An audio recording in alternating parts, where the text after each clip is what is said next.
What's good, everyone? It's Steve from Sneaker Tech Talk, back with another video today. For today's video, we will be taking a look at a versus video of the Nike Kobe 6 Protro versus the Nike Kobe 8 Protro.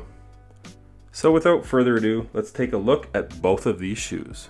So one thing I did want to mention right off the bat, do both of these shoes live up to the Protro name? Now the Kobe 6 lives up to it more in my opinion, as it does differ more compared to the Kobe 8 as far as both original models go. But without further ado, let's take a look at the traction on both of these shoes right here. As you can see on the Kobe 8, you have a herringbone traction pattern, kind of with this diamond pattern running down the side on the lateral and then the medial side on the inner portion. And then the Kobe 6 Protro has kind of these little circular portions that run from the toe all the way to the heel. It is translucent in the forefoot and solid rubber at the heel. The Venice Kobe 8 is translucent, and how these both perform on clean and dirty floors, I would have to say the Kobe 6 Protro performs just a little bit better. A very loud squeak and just comes to a dead stop. It does take a little bit of time to break in, but once these break in, they're fantastic on clean and dirty floors. As far as the traction pattern goes on the Kobe 8 Protro, you do get a little bit of a squeak with this outsole right here, but overall a very tried and true traction pattern on the Kobe 8 Protro.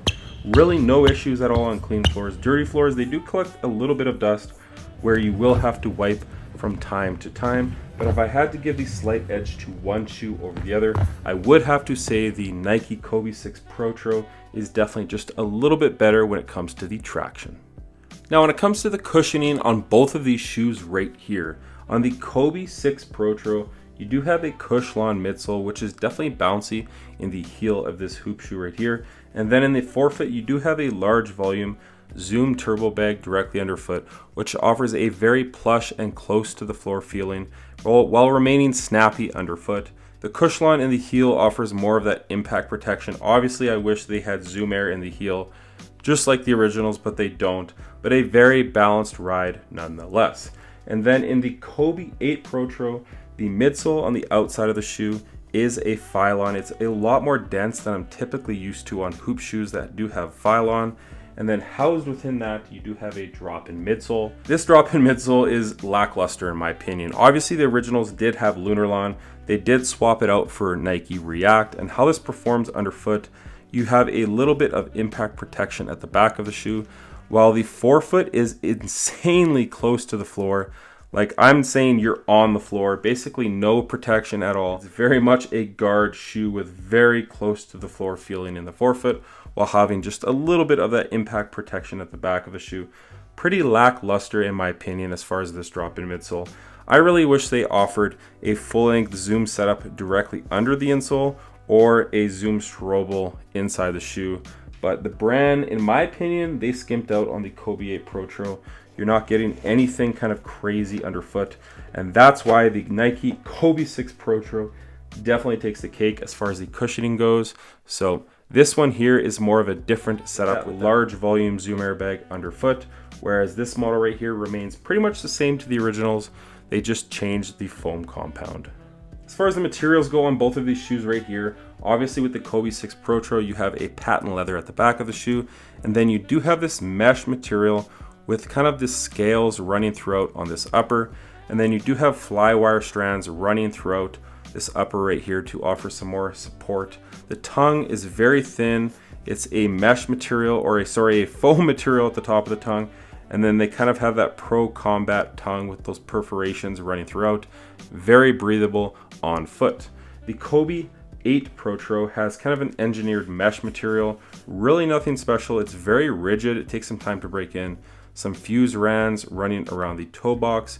At the back of the shoe, you do have some 3M hits with some kind of like synthetic felt material. Very cheap on foot. Overall, I'm not very impressed with this setup. Obviously, the Kobe 6 upper, in my opinion, is a lot nicer when it comes to performance and just the overall aesthetics. As far as the fit goes on both of these shoes, I found both of these shoes to run narrow and just tight altogether. I'm usually a size 10.5 in all of my Nike basketball shoes. With both of these shoes right here, I did go with a size 11, And on the Kobe 6 Protro, my toe is right near the end of the shoe, and the same goes for the Kobe 8 Protro. But where I don't care for the Kobe 8 Protro is there's a lot of extra volume in this toe box right here. There's a lot of extra wiggle room kind of side to side. Although this is a narrow shoe, when you tie them tight, it just has more height to the shoe as far as giving your toes just a little bit of extra room, whereas this one is a lot more tapered. So I really enjoyed the fit better on the Kobe 6 Protro. But sound off in the comments as far as the fit goes. If you have both of these shoes, what do you prefer? As far as the support goes on both of these shoes, both very supportive basketball shoes.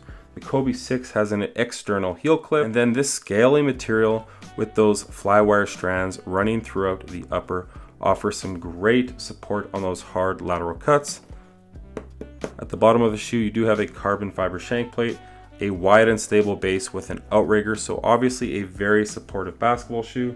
The same goes, it's more or less the same setup with the Kobe 8 Protro. You do have that external heel clip here at the back of the shoe, a glass based carbon fiber shank plate. It is a little bit larger than the Kobe 6 Protro. And then you do have that drop-in midsole setup that your foot is seated housed within just a little bit. A wide and stable base here in the forefoot with this outrigger right here. So overall, a very supportive package. For me, I'm gonna have to say it's a tie as far as the support goes on the Kobe 6 Protro versus the Kobe 8 Protro. As far as both of these shoes right here, as far as the weight goes, the Kobe 6 Protros in a US size 11 come in at 12.9 ounces, while the Kobe 8 Protro in a US size 11 come in at 13.05. So it's a wash in my opinion. As far as the weight goes in both of these basketball shoes, it's really a non-issue. Both of these are very lightweight hoop shoes in my opinion. So that's going to do it as far as the performance aspects of both of these shoes. For me, what do I prefer between both of these shoes right here? I would have to say it's the Kobe 6 Protro. I just think this is a better built shoe and just offers more for everyone as far as the cushion, support, and lightweight nature. And it does have a very long break-in time as far as this upper and traction pattern setup. But I just enjoyed my time in the Kobe 6 Protro. The 8s are no slouch, but the biggest letdown for me was the cushioning setup. They could have done so much more with this cushioning setup rather than just giving us a React drop-in midsole that's kind of paper thin in my opinion. But overall, both of these shoes are very nostalgic and very fun to play in. Now, are they worth the resale price? Definitely not. I picked up 2 of these in a trade with the Travis Scott trainers. I did pick up this pair right here for like 350 Canadian. Do I think they're worth the resale price? No. And that's where this shoe right here comes in. The Serious Player Only Player 1 Plus. Now this is basically a copycat of the Kobe 8 Protro, but in my opinion, it's actually better. And I would actually say it's better than the Kobe 6 as well. You get 4 different drop-in midsole setups. The traction pattern on this outsole right here is unbelievable. You get a ton of supportive features and the materials are really nice. Really no break-in time, all for $180. No, I'm not sponsored by the brand. I have picked up a ton of pairs from the brand, and I just really love what they're offering as far as an alternative for a Kobe-esque model. Sound off in the comments if you guys have tried the Player 1 Plus, or if you guys have the Kobe 6 or 8 Protro, and what do you guys prefer between the two of them. But like I mentioned, definitely keep this shoe in your line of sight as far as performance basketball shoes go, because I do think you'll be pleasantly surprised as far as the overall tech features that this shoe is offering compared to both of these. But that's going to do it for today's performance review. As always, if you guys could like, comment, and subscribe, that definitely helps the channel a ton. And check out my Instagram over at Sneaker Tech Talk, as it is an extension of my YouTube channel with all my pickups, basketball footage, and nostalgia as a whole. As always, thanks for watching today's video, and until next time,